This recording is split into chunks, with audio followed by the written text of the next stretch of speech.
말씀을 나누고자 합니다. 이 세상에는 수많은 사람들, 다양한 사람들이 살고 있습니다. 그들 중에는 있어서는 안 될 사람도 많이 있고 있으나 마나인 사람도 많지만 꼭 있어야 할 사람은 사실 그렇게 많지 않습니다. 왜냐하면 꼭 있어야 할 사람은 아무나 되는 것이 아니라 희생 정신이 있어야만 가능하기 때문입니다. 아름다운 세상, 살만한 세상이 된 것은 결코 우연도 아니고 꼭 있어야 할 사람이 희생 정신을 발휘하였기에 가능한 것입니다.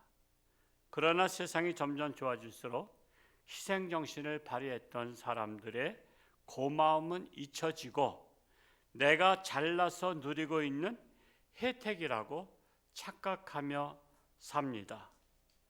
그러다 보니까 희생 정신을 발휘하는 사람들의 행동은 이 세상에서 바보처럼 비추어지는 시대가 되었습니다. 혹시 여러분들 중에 6.25 전쟁 때 백마고지 전투라는 것은 들어보셨죠? 혹시 그 현장을 가보신 분 손 들어볼까요? 현장을. 김학근 지사님 안 가보셨어요? 군생활을 평생 하셨는데 철원에서 가면 있습니다. 백마고지 전투를 저는 휴가 중에 집사람하고 한번 거기 밑에 파킹 시켜놓고 올라갔어요. 언덕이 비스듬합니다. 근데 옛날에는 원래는 뾰족한 산이었다고 합니다. 그 백마고지 전투를 빼앗기면은 동성 이 철원 평화를 빼앗기는 겁니다. 그래서 그 백마고지 전투가 굉장히 뺏었다 뺏겼다 뺏었다 뺏겼다 합니다. 제가 청년 시절에 영락교회 홍현일 장로님이라고 그분 지금 별세하신 것 같기도 한데 그 장로님께서 6.25 전쟁 때 백마고지 전투에서 전투하신 경험이 있으시다고 말씀을 그분 댁에 청년부 부장 집사님이실 때 초청을 받아서 같이 청년들 대화를 하는데 백마고지 전투하니까 우리 교과서에서 배웠던 거잖아요. 그래서 거기에서 사람 많이 죽였습니까? 그랬어요. 제가 물어봤어요. 그랬더니 많이 죽였대. 우리 예수 믿는 사람 죽이면 안 되잖아. 그냥 우리가 죽어야지. 근데 거기서 상대방을 안 죽이면 누가 죽는 거예요?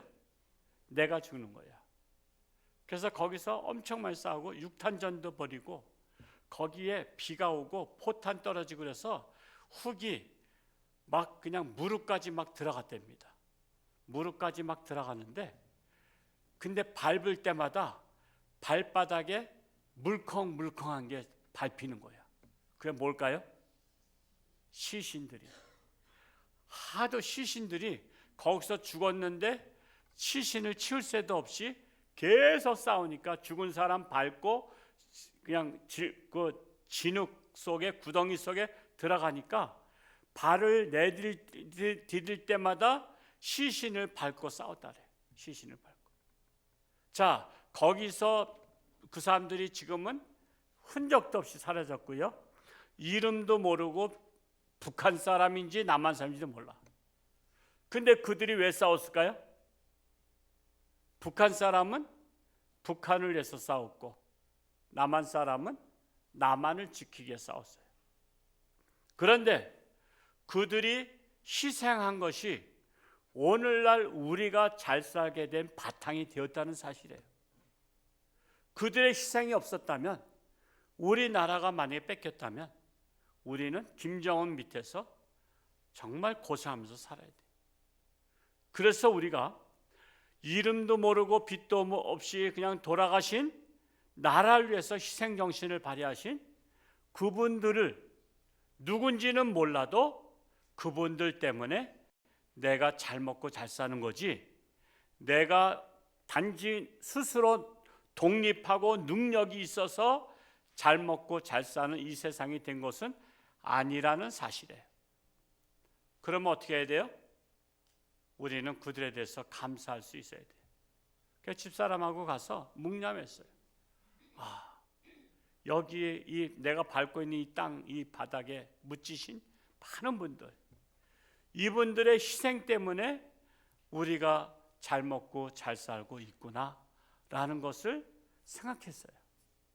여러분 한번 기회가 되면 한번 백마고지를 한번 가보시기 바랍니다. 철원하고 거기가 연천하고 아마 경계선상 정도에 있을 거예요. 아마. 그런 데 가봐야지 어딜 가봐요? 딴 데 갈 만한 데 있나요?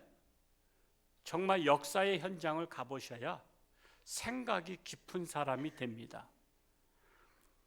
그런데 희생정신을 발휘한 사람들을 오늘날에는 아주 바보처럼 생각하는 시대가 되었어요. 그래서 사람이면 다 사람이냐? 사람다워야 사람이다 라는 말이 생긴 것입니다.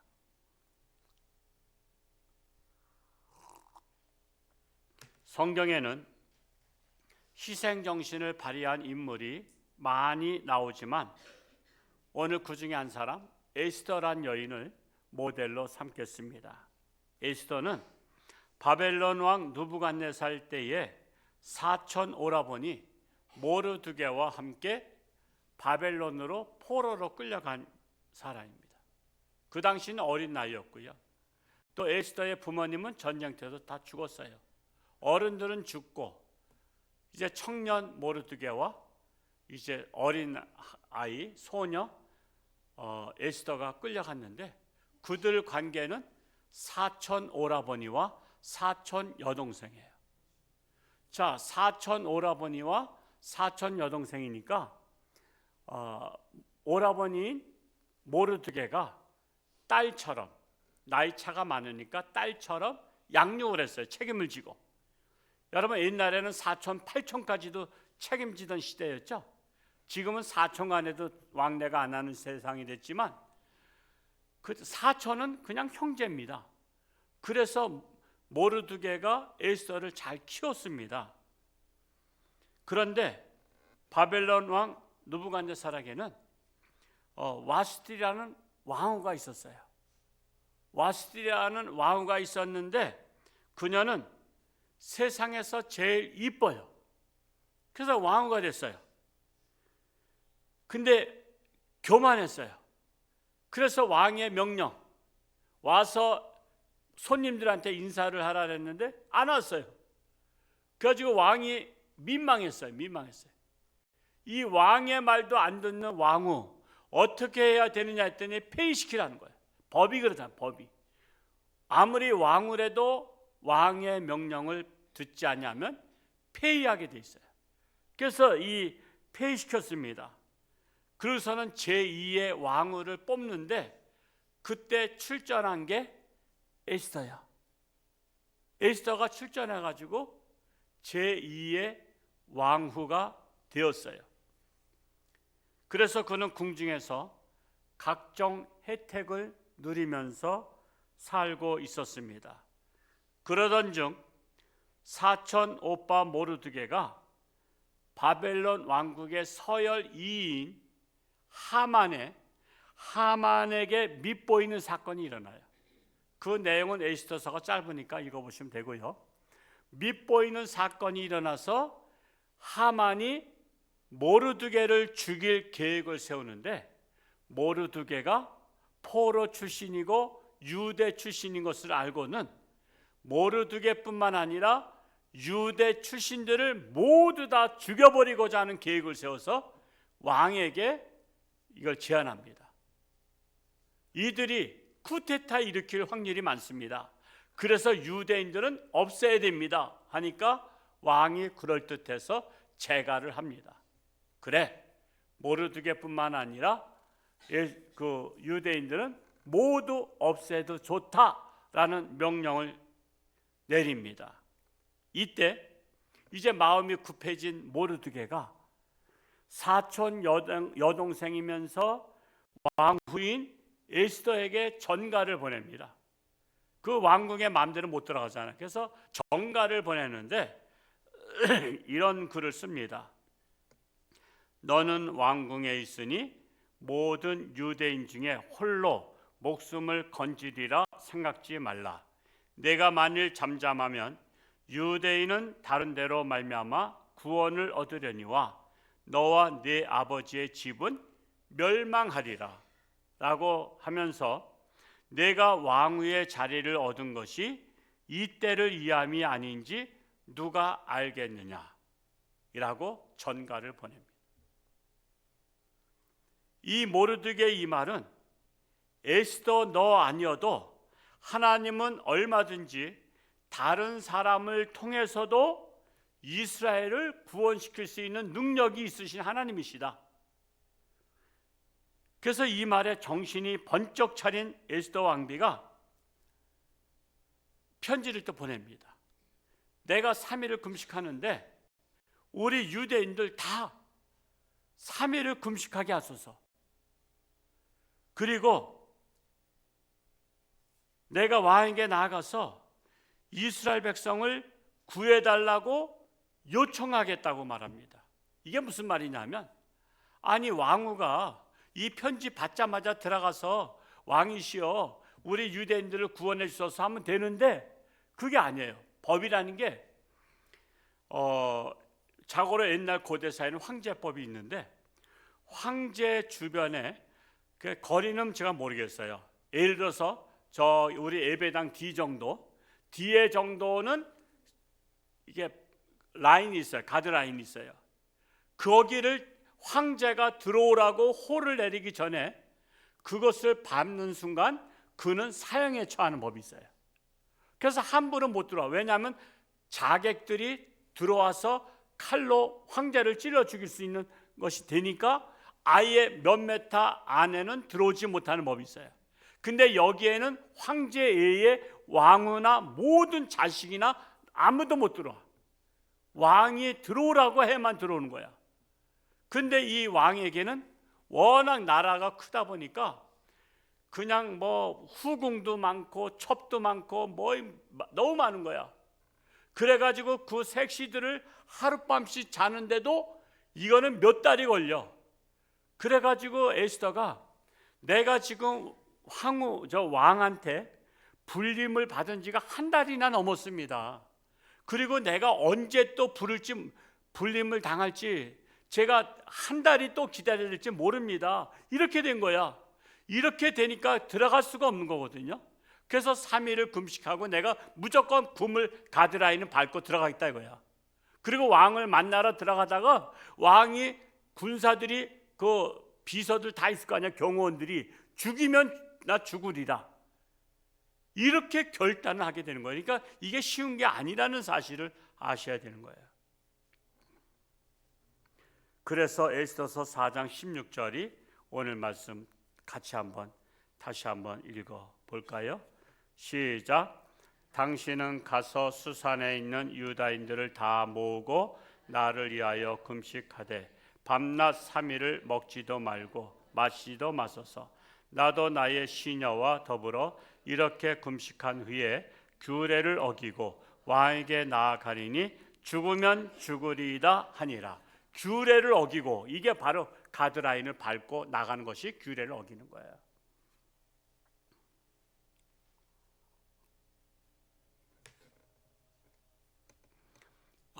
에스더의 희생정신에 의해서 결국 이스라엘 백성들은 위기를 모면하게 됩니다. 이와 같이 단 한 사람만 희생정신이 있어도 민족이 살고 공동체가 살 수 있다라는 것입니다. 자, 이 세상에는 다양한 사람이 있지만 대체적으로 두 종류의 사람이 살고 있습니다. 첫 번째로는 대체적으로 이기주의자들이 살고 있습니다. 이기주의자. 이 세상에는 이기주의자들이 제일 많습니다. 이기주의자들은 자기를 위해서 조금도 손해를 보지 않겠다고 하면서 평생을 살다 보니까 결국 자기를 위해서 산 것이 아니라 가장 손해본 사람이 자기 자신이라는 사실이에요. 이기주의자들은 인생 결산하고 나면 자기가 가장 손해본 사람이에요. 이기주의 때문에. 이게 무슨 말이냐면 이기주의자는 처음에는 자신이 이득을 보는 것 같지만 결국에는요, 무엇을 잃는지 아세요? 사람을 잃어요. 사람. 이기주의자들은 사람이 다 떠나. 저 욕심쟁이랑 사귀고 싶지 않아. 그래서 사람을 잃고 명예도 잃어. 그리고 사랑도 잃어. 사랑받지 못해. 또 인기도 없어. 그래서 주변의 모든 사람이 다 떠나고 자기 홀로 외로이 남아 있습니다. 이게 이기주의자들의 인생 결말이에요. 그러면서 한탄하기를 나는 외롭다고 말하고 나는 불행하다고 말하고 나는 고독하다고 말해요. 그 말은 맞아요. 근데 자신의 불행을 만든 주인공이 남들이 아니라 자기 자신인데도 이를 깨닫지 못하고 자기를 외면한 사람들과 자기를 버리고 떠난 사람들에게 못된 사람들이라고 원망해요. 못된 사람들이라고. 찾아오지도 않는다고. 그러나 가장 원망할 사람은 자기 자신이라는 사실이에요. 자기 자신. 자기가 이기주의를 살았기 때문에 모든 사람이 다 떠난 거예요. 그런 사람은 사실 싫어하잖아. 여러분은 좋아하는가요? 저는 싫어해요. 나는 이기주의자 만나면 싫어해. 그리고 그런 사람 사귀고 싶지 않아. 그런 사람 사랑하고 싶지 않아.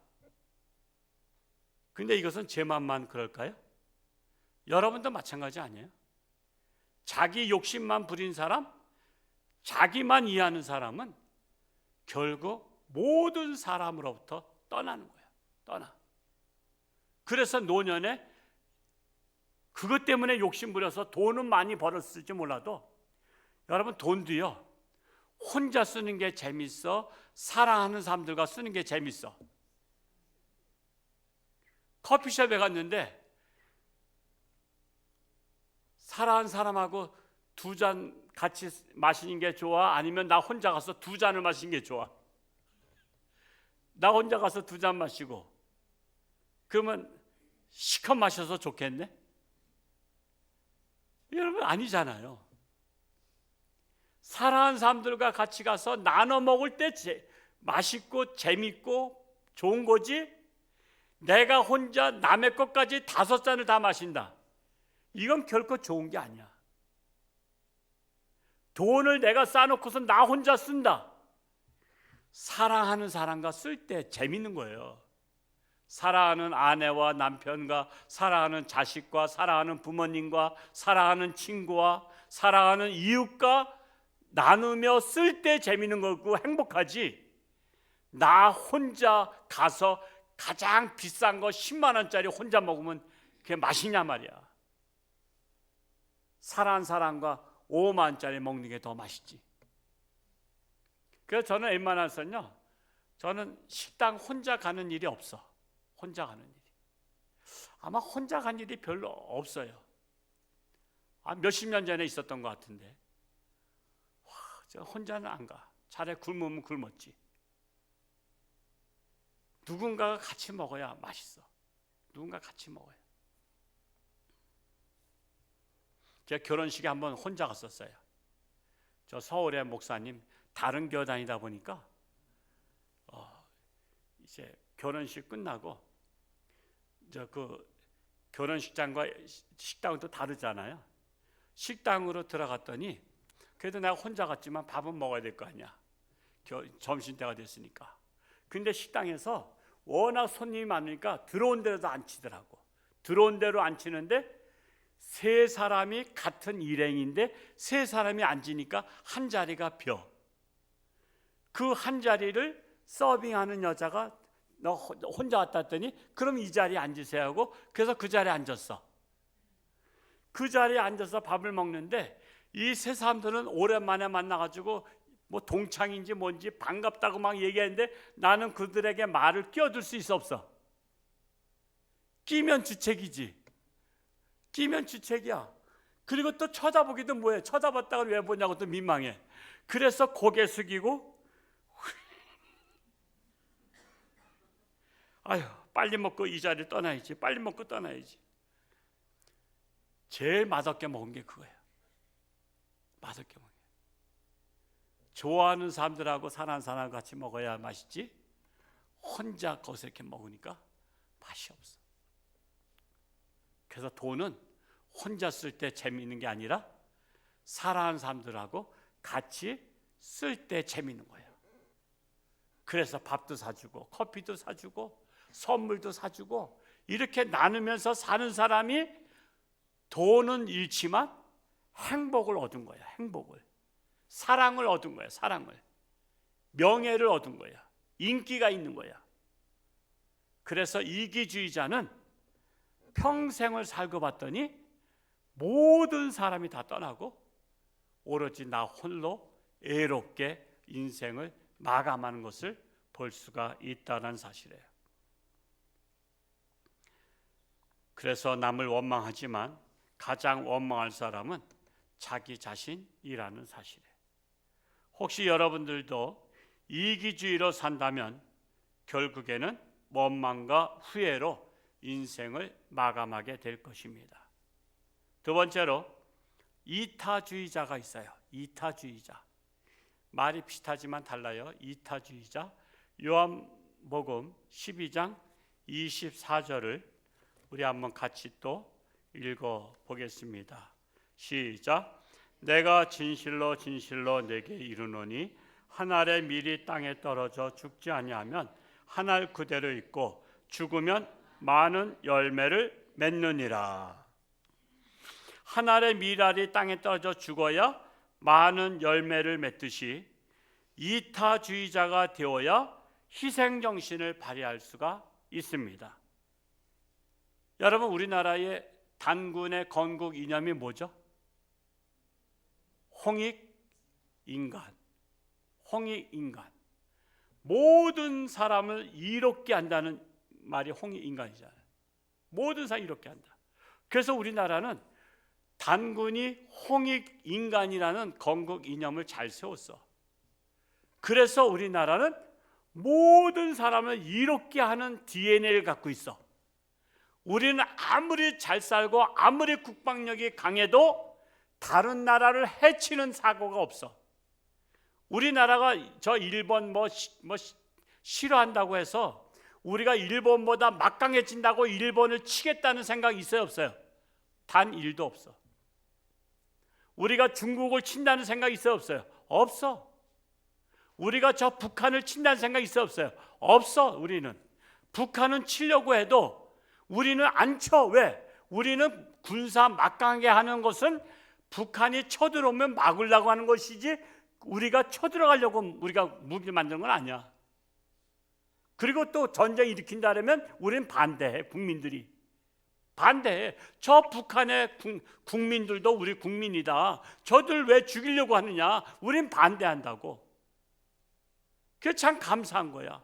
근데 일본에는 침략의 DNA가 있고 중국도 침략의 DNA가 있고 저기 북한은 같은 민족인데 변질된 거야. 변질. 그래서 그들은 침략의 근성이 생긴 거잖아요. 이게 바로 이타주의야. 이타주의.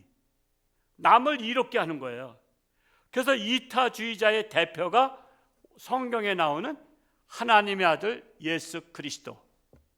예수 그리스도가 이타주의자의 대가입니다. 대가. 예수님은 하나님의 아들로서 이 세상에 오실 필요가 사실은 없었어요. 이 세상에. 그런데 하나님의 아들로서 인간의 죄를 대신 지시기 위해서, 대속하시기 위해서 인간의 죄, 남의 죄를 내가 대신 옹팡 뒤집어 쓰고 십자가에 못 박혀 죽으신 분이 예수님이신데, 예수님에게는 희생정신, 이타주의가 있었기 때문에 이 땅에 오셔서 자신을 희생한 거예요. 그러므로 예수님을 닮은 사람은 희생정신이 많은 사람이라고 말할 수 있어요. 누가 예수 닮은 사람이에요? 희생정신.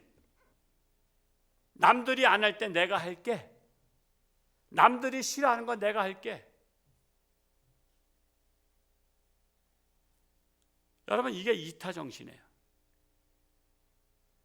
예수님의 정신이야. 남들이 안 하니까 나도 안 해. 그거 아니야. 그건 이기주의자야.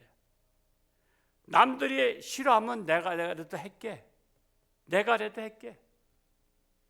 그게 예수님을 잘 믿는 사람이야. 예배당 들락거린다고 해서 잘 믿는 게 아니라니까. 남들이 싫어할 때 할 수 있는 거, 예수님처럼 대신 죽는 거죠. 대신. 이게 쉬운 일이 아니에요. 가장 어려운 것을 예수님은 감당하셨어요. 저는 이런 생각을 해봐요.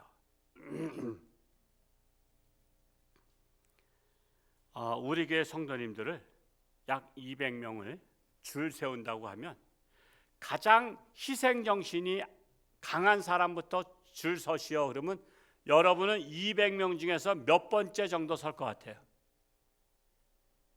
여러분 군대는요 가장 키 큰 사람부터 앞에 서면서 쭉 쓰는 거 아시죠? 학교는 가장 작은 사람부터 앞에 서서, 그래서 키 큰 사람이 맨 뒤에 서고 학교는 그래요. 근데 군대는 가장 큰 사람이 앞에서, 왜냐하면 멀리서 볼 때 다 커 보이게 하기 위해서. 그래서 이제 그렇게 하는 것인데, 자, 우리가 공부도 잘하는 사람부터 옛날에는 다 했죠. 전교생 몇 명 중에 몇 등까지 다 나왔어, 정확하게. 그런데 우리가 희생정신이 가장 강한 사람을 우리 교인, 출석교인 200명을 줄을 서서 순서대로 서시오 그러면 저와 여러분은 몇 번째 정도의 줄을 설 수 있는 사람이 될 것 같아요. 저는 10분의 1을 항상 제가 좋아하잖아요. 제 목회가는 10분의 1이야. 저는 홍천에 올 때 우리 교회가 홍천에서 10분의 1 속에 들어가는 교회가 되게 해달라고 기도했어요. 그래서 150개 교회 중에 10분의 1 속에 들어갔어요. 가온노예 안에서 10분의 1 속에 들어가는 교회가 되게 해달라는데 10분의 1 속에 들어갔어요. 강원도 3,000개 교회 중에서 10분의 1 속에 들어가는 교회 되게 해달라고 했는데 들어갔어요. 우리나라에서 전국의 교회 중에 10분의 1 속에 들어가길 원했는데 들어왔어요. 희생정신을 발휘할 수 있는 예수님을 가장 닮은 사람을 200명 우리가 줄 서게 해놓고 나서 10분의 1 속에 들어가는 사람을 합격이라는 가드라인을 정한다면 과연 나는 그 10분의 1 속에 들어갈 수 있는가? 과연 예수님을 닮은 사람으로 합격할 수 있는가? 우리 자신들을 생각해 볼 필요가 있어요. 이 한 주간 동안 구역 예배 때 한번 200명을 번을 매겨놓고 나는 몇 번인지 한번 써보시기 바랍니다. 그러려면 다른 사람 비교해 봐야죠. 이 사람은 나보다 더 희생정신 강해. 그러면 내 위에 올려놔야 되고, 이 사람도 나보다 강해. 그럼 다 나보다 희생정신이 강한 사람들을 위에다 우선 써놔야 그 다음에 내 차례가 올 거 아니야. 이 사람은 나만 못해. 그러면 내 뒤에다 쓰고. 그러면 여러분이 몇 번째인지가 정확히 나올 거예요. 나는 예수님 닮은 사람으로 앞에서 가까우냐 뒤에서 가까우냐.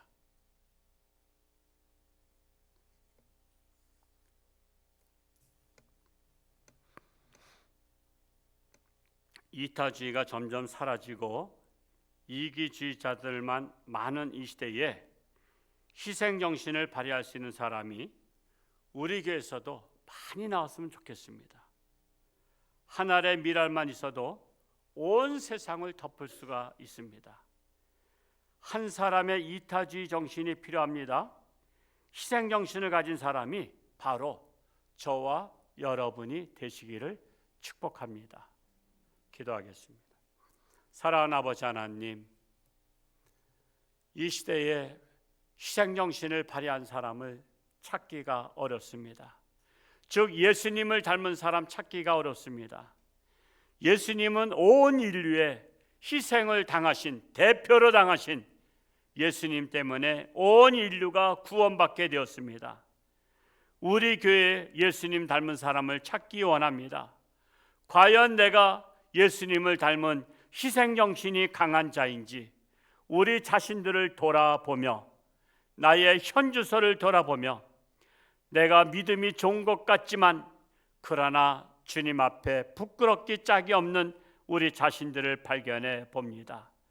이 한 주간 동안 나를 돌아보며 반성하는 우리 교회가 되기를 간절히 소원합니다. 이제 금년도도 한 달 남짓 남았습니다. 대림절을 맞이했습니다. 예수님의 오심을 기다리며 예수님께서 오신다면 나는 과연 기쁨으로 당당하게 예수님을 맞이할 수 있는 자랑스러운 성도가 될지 우리 자신들을 돌아보기 원합니다. 오늘 특별히 임직자를 세웁니다. 임직자들이 희생정신을 발휘하는 임직자가 되게 하시고 우리의 자랑이요 한국교회 자랑의 모델이 되게 하여 주옵소서. 예수님의 이름으로 기도하옵나이다. 아멘.